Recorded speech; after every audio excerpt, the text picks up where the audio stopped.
ఒక పార్టీ పెద్ద నాయకుడు ప్రెసిడెంట్ కూడా చేశాడు. తర్వాత భారతదేశంలో ఇప్పుడు హోమ్ మినిస్టర్ ఎంఓఈ చేస్తున్నాడు. వాళ్ళ కొడుకు తప్పు చేశాడు.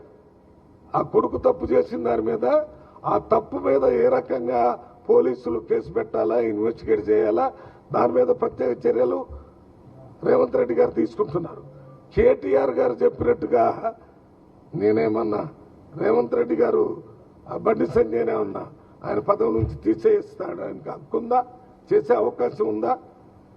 మీరు చేసిన పనులన్నీ మీ ఇప్పుడు పార్టీ పెట్టక ముందు కవిత గారు ఏమైంది, వాళ్ళ ఇంట్లో కవిత గారిని సెంట్రల్ జైలుకు పంపించారు.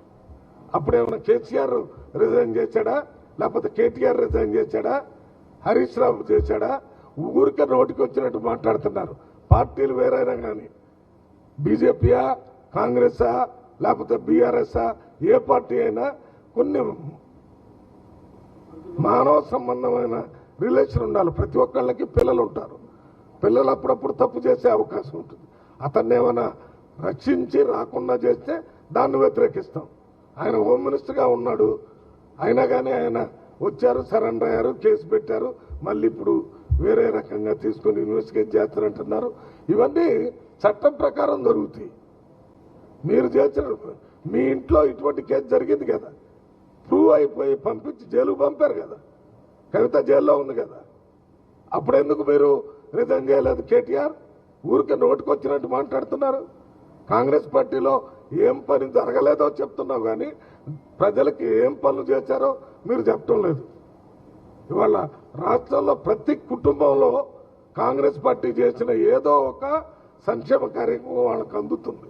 అది సన్న బియ్యం కానివ్వండి, లేకపోతే 200 యూనిట్ కానివ్వండి, లేకపోతే మహిళలు ఫ్రీగా తిరగటం కానివ్వండి, లేకపోతే మనం రైతులకు ఇచ్చిన 2 లక్షల మాఫీ కానివ్వండి, మరి పిల్లలకి ఉద్యోగాలు కానివ్వండి, మహిళలకు ఇచ్చే వడ్డీ లేని రుణాలు కానీ ఇన్ని ఇస్తున్నాం మేము. మీరేం చేశారు? ఊరికే మాటల గారడితో 2 సార్లు గెలిచి తెలంగాణ రాష్ట్రాన్ని 20 సంవత్సరాలు వెనక్కి తీసుకెళ్లారు.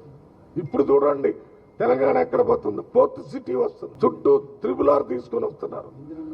ఇవన్నీ తీసుకొని వచ్చి వీటికి అడ్డం లేకుండా ఉండటానికి మన ప్రధానమంత్రి ఇక్కడికి వచ్చినప్పుడు మాట్లాడాడు, ఇక్కడ ముఖ్యమంత్రి ఢిల్లీ పోయి ప్రధానమంత్రితో మాట్లాడాడు. మేమందరం ఎంపీలు కూడా పోయి కలిసాం, చాలా మంది మంత్రులతో కలిసి మాట్లాడాం.